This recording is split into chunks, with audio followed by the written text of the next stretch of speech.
की मुखालिफत में खड़ा हूं सर। ये दोनों बिल हमारे आइन के खिलाफ है, और दूसरा जो बिल है sir, Jammu Kashmir reorganisation amendment bill, ये ना सिर्फ हमारे आइन के खिलाफ है बल्कि रिप्रेजेंटेशन ऑफ पीपल एक्ट 1952 के भी खिलाफ है।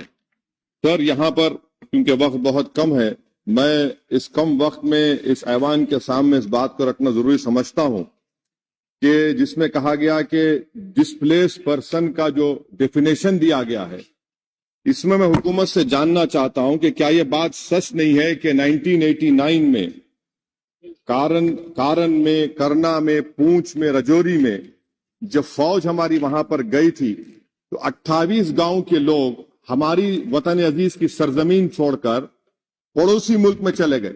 और आज तक 2001 का सेंसस, 2011 का सेंसस ये कहता है कि अनइनहैबिटेटेड गांव है। क्यों नहीं हम उनके लिए प्रोविजन रख रहे हैं? और इसके रखना जरूरी है। और जितने वहां पर गए हैं ये मुजफ्फराबाद में रहते हैं, 40,000 के करीब, इसमें सिर्फ 3% कश्मीरी हैं, बाकी सब गुज्जर और पहाड़ी हैं। इन्होंने हमारी फौज को जमीन दी और आप उनको भूल रहे हैं और सिर्फ उन्हीं लोगों के लिए प्रोविजन रख रहे हैं जो इनको आप नजरअंदाज कर रहे हैं। दूसरी बात यह है सर कि आप नॉमिनेशन करेंगे, नामजद करेंगे, कौन नामजद करेगा? एक अवाम की मुंतखब शुदा हुकूमत की सिफारिश पर एलजी नॉमिनेट करेगा, नामजद करेगा, या फिर दिल्ली से नामजद करेंगे? तो आप यहां से कंट्रोल कर रहे हैं, ये तो आइन के खिलाफ है। आप तो जमहूरियत को सबवर्ट कर रहे हैं, अवाम का जो मैंडेट है, फैसला सबवर्ट करने की कोशिश कर रहे हैं। और तीसरी बात सर, मैं ये जानना चाह रहा हूं कि आखिर क्या वजह है कि आप ये रिजर्वेशन क्यों करना चाह रहे हैं कश्मीरी पंडित के लिए? नाम तो लीजिए कश्मीरी पंडित का आप। और अगर आप ये करना चाह रहे हैं तो बताइए सिक्योरिटी थ्रेट कश्मीर में है या नहीं है? आप कहते हैं कि कोई सिक्योरिटी थ्रेट नहीं है। जब सिक्योरिटी थ्रेट नहीं है तो फिर आप नॉमिनेशन क्यों करना चाह रहे हैं? आखिर क्यों आप 370 निकालने के बाद वहां पर हर महीना पाकिस्तान से दहशतगर्द आकर श्रीनगर में गोली मारते हैं, राजौरी में मारते हैं, हर महीना 5-5 लोग मरते हैं, कैप्टन मरता है, हवलदार मरता है, लेफ्टिनेंट कर्नल मरता है, तो आपका कौन सा नॉर्मल सी रेस्टोर किया? आप कुछ रेस्टोर नहीं किया। आप लोग, हमारे सिपाही मर रहे हैं, मगर आप बाजा बजा रहे हैं कि अमन हमने कायम कर दिया 370 को निकालकर।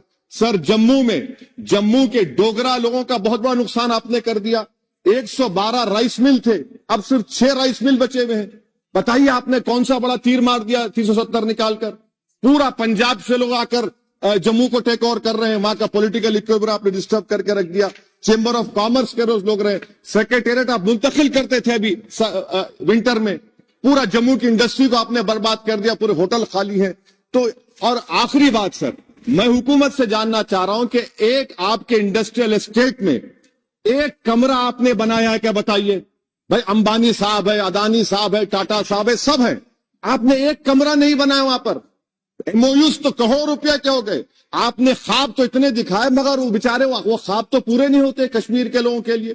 जम्मू में करके दिखाइए, श्रीनगर तो दूर की बात है सर। और आखिर में मैं हुकूमत से जानना चाहता हूं कि इलेक्शन कब करवाएंगे?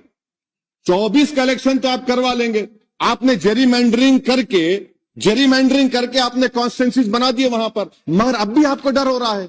आप जम्मू में नहीं जीत पाएंगे, बता रहा हूं आपको। वैली तो दूर की बात है, वैली तो मुझे यकीन है कि नेशनल कॉन्फ्रेंस और सब लोग निकाल लेंगे, जम्मू भी लूज करेंगे आप। अरे हाँ, आपकी हमारी डील नहीं हुई है, बोल देंगे डील हो गई। हमारा हाल तो लैला का हो चुका है। हम नहीं गए सर, हम नहीं गए भी तो आप लोग मध्य प्रदेश जीत गए। कैसा जीतिए मेरे बगैर आप मध्य प्रदेश? सर मैं कंक्लूड कर रहा हूं, मैं कंक्लूड कर रहा हूं सर, मैं कंक्लूड कर रहा सर। ये खामखा निशिकांत को आदत है छेड़खानी करने की, अब जवाब मिल गया उनको।